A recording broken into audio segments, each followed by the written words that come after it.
आज की कहानी का शीर्षक है हमारा मिस पटना शिल्पी जैन केस। आखिर क्या हुआ? तो चलिए हम इस कहानी को शुरू करते हैं। वो साल था सन 1999 का, जो जुलाई के महीने में पटना के फ्रेजर रोड के पास एक गैराज कई दिनों से बंद पड़ा था। आसपास में रहने वाले व्यक्तियों को तेज़ बदबू आने लगी थी। पहले लोगों के मन में आया कि शायद कोई जानवर मर गया, लेकिन 5 जुलाई के सुबह जब पुलिस वहां पहुंची और भारी भरकम लोहे का शटर जब ऊपर उठाया तो अंदर का दृश्य देखकर सभी की सांसें थम सी गई थी। गैराज के अंदर एक सफ़ेद मारुति की कार खड़ी थी। कार के शीशे चारों तरफ से बंद थी। अंदर 2 लाशें पड़ी थीं। कई दिनों से बंद कार के शीशे के अंदर मौत सड़ चुकी थी। उनमें से एक लाश थी शिल्पी जैन की, वही लड़की जिस लड़की को पूरा पटना मिस पटना के नाम से जानता था, और दूसरी लाश गौतम सिंह की थी, जिसका नाम शहर के अमीर लोगों में से एक था। कुछ ही घंटे में पूरा शहर न्यूज़ चैनल, पेपर्स इस खबर से भर गया था। लेकिन डर मौत से नहीं था, उन चीज़ों से था जो सवाल उस गैराज से बाहर आने लगे। ये आत्महत्या थी तो गैराज बाहर से क्यों बंद था? और यदि वहाँ 2 लोग थे तो इतनी जल्दी सबूत गायब कैसे होने लगा? आखिर वे लोग थे कौन जिनका नाम इस केस के आसपास सुनाई देने लगे? उस रात पटना में सिर्फ एक केस नहीं खुला था, बल्कि उस रात ये पहली बार कई लोगों को एहसास हुआ कि कुछ सच इतने खतरनाक होते हैं कि उन्हें हमेशा के लिए बंद कर दिया जाता है। और यही सच था शिल्पी जैन मर्डर केस का, मिस पटना मर्डर केस का। वो मर्डर केस जो बाद में प्रकाश झा ने भी अपने फिल्म में दृश्य को दर्शाने की कोशिश की, और वो दृश्य था जिसने उस वक्त बिहार की जंगल राज की सबसे बड़ी तस्वीर दिखाई थी। आज की कहानी शिल्पी जैन मर्डर केस पर है। वो मर्डर केस जिसकी गुत्थी आज तक नहीं सुलझी है। लेकिन शिल्पी जैन कौन थी?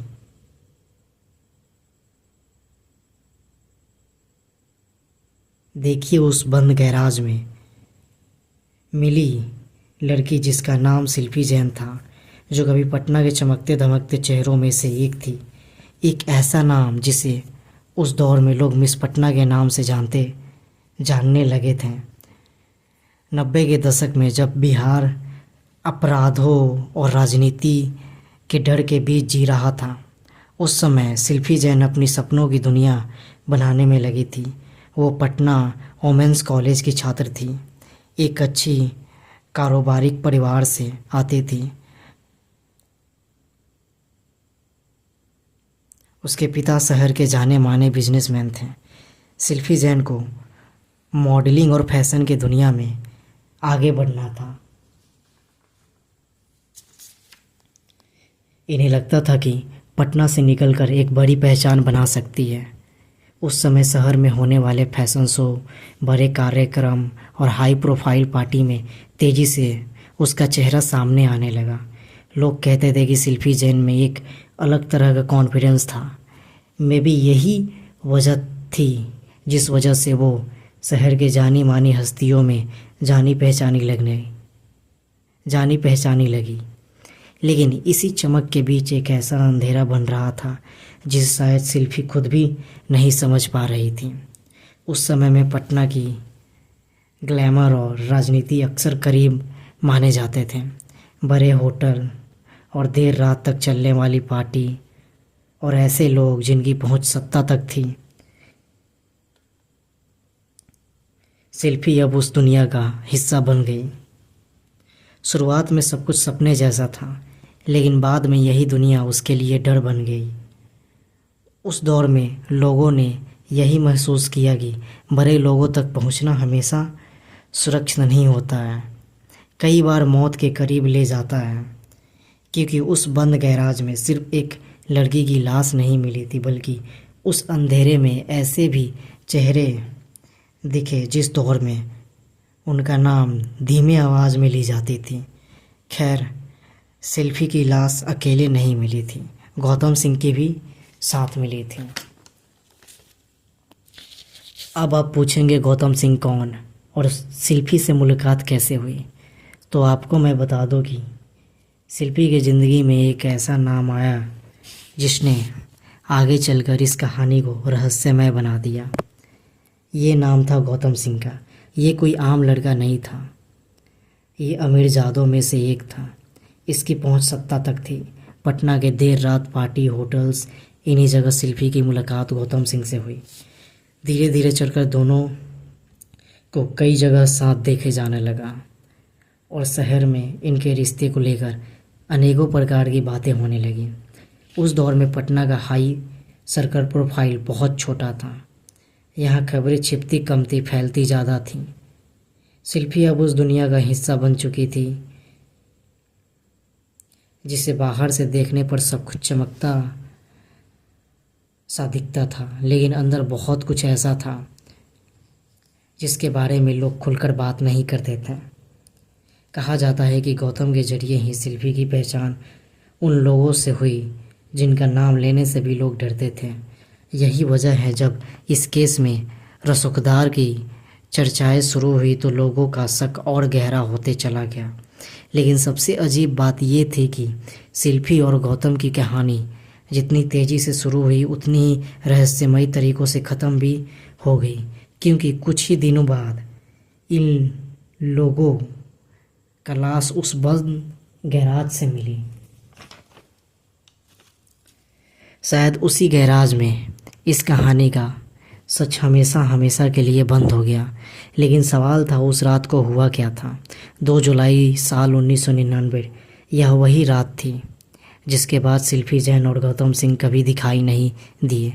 उस दिन जब शिल्पी घर से निकली तो उसे थोड़ा सा भी अंदाज़ा नहीं था कि वो उसकी आखिरी रात होने वाली है। जांच पड़ताल के मुताबिक उन दोनों को पटना के शहर में देखा गया।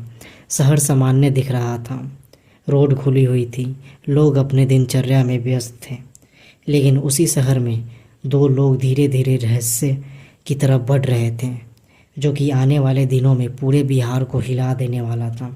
कहा जाता है कि दोनों उस रात ऐसे लोगों के साथ थे जिनके नाम बाद में चर्चा में आया, अखबारों में छपा, फिल्मों में इस्तेमाल किया गया।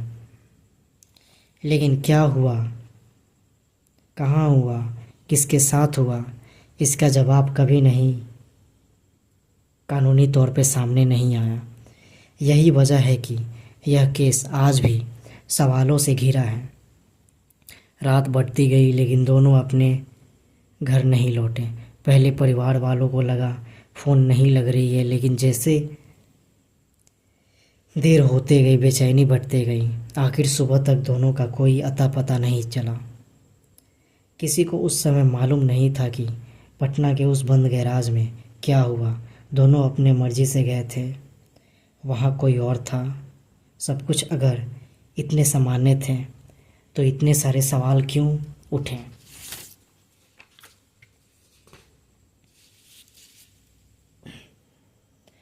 अगर दोनों वहाँ अकेले थे तो इतनी जल्दी सबूतों को हटाने की ज़रूरत क्यों पड़ी।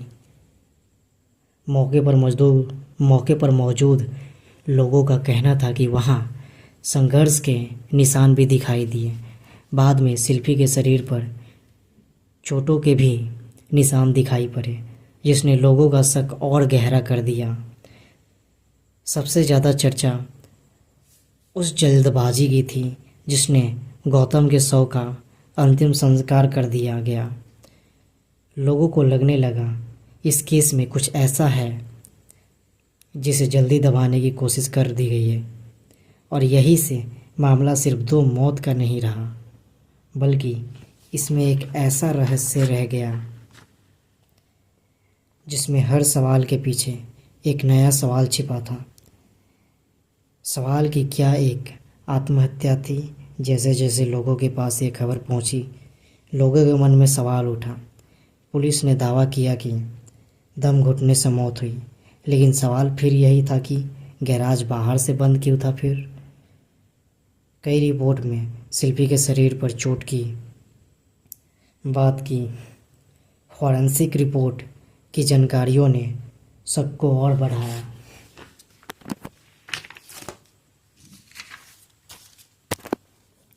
और सबसे ज़्यादा चर्चा उस कथित तीसरे डीएनए की हुई जिसके जिक्र जांच के दौरान सामने आया। कहा गया था कि क्या उसके साथ रेप हुआ था, कई लोगों ने किया था। उसके शरीर के अंदर लोगों के बिर्रे के सैंपल मिले। हालांकि बाद में जांच एजेंसियों ने कई बात को खारिज किया, लेकिन लोगों के मन से ये शक कभी गया ही नहीं। सवाल सिर्फ मौत का नहीं था, सवाल ये था कि क्या इस मौत में पूरी सच्चाई सामने आएगी। उस समय पहले ही बिहार राजनीति और अपराध को लेकर चर्चा में था, लेकिन जब इस केस में बड़े लोगों की नाम की फुसफुसाहट शुरू हुई तो लोगों में डर और बढ़ गया। लोगों को लगने लगा इस केस में सच तक पहुंचना आसान नहीं। शायद यही वजह है जो इतने साल बाद भी इस केस का मामला लोगों के मन में चल रहा है। इस केस में सबसे डरावनी चीज़ वो शक था जो कभी ख़त्म ना होगा। तो आपके मन में होगा कि जांच में क्या सामने आया। तो पहले बताया गया कि आत्महत्या थी, लेकिन लोगों ने जब दबाव डाला तो केस सीबीआई तक गई। लोगों को लगा सच सामने आएगा, लेकिन जांच के रहस्य कम होने के बजाय और गहरे होते गए। जांच के दौरान कई सवाल उठे जिनके जवाब कभी नहीं मिले। सबसे ज़्यादा सोचने वाली बात यह है कि गौतम के शव को जल्दी क्यों जलाया गया। लोगों का मानना था कि इससे कई अहम सबूत खत्म हो गए और शिल्पी को लगे चोट और फॉरेंसिक रिपोर्ट से अलग अलग बातें सामने आने लगी। डीएनए का सबूत, लेकिन पर्याप्त सबूत ना होने पर सब कुछ खारिज कर दिया गया। कई बड़े नामों की चर्चा हुई। कहा जाने लगा कि जिनसे सख्ती से सवाल पूछने चाहिए थे उनसे खुलकर कुछ नहीं पूछा गया। हालांकि इन आरोपों को पूरी तरह से साबित नहीं किए गए, लेकिन लोगों के मन में शक हमेशा रहा। शिल्पी के परिवार बार बार इस केस को लेकर सवाल उठाते रहे। उन्हें लगता था कि इस मामले की पूरी सच्चाई कभी सामने आएगी, लेकिन नहीं आई। यही वजह है कि इस केस के फाइल को धीरे धीरे एक नई फाइल में तब्दील हो गई, जिसके हर जानकारी के साथ नया शक जुड़ता गया। पटना में जब इस केस का नाम लिया जाता है तो लोग सिर्फ 2 मौत को याद नहीं करते, लोग उस जांच को याद करते हैं जो शायद कभी सच तक नहीं पहुंच पाया। आज कई साल बीत गए। 27 सालों बाद भी शिल्पी जैन और गौतम सिंह के केस में कई ऐसे सवाल हैं जिनका जवाब नहीं मिला। शायद इसी वजह से मामला आज भी जिंदा है। आपको क्या लगता है? आपकी क्या सोच है? आपकी क्या राय है? हमें ज़रूर बताइए। कहानी को समापन हम यहीं करते हैं। धन्यवाद।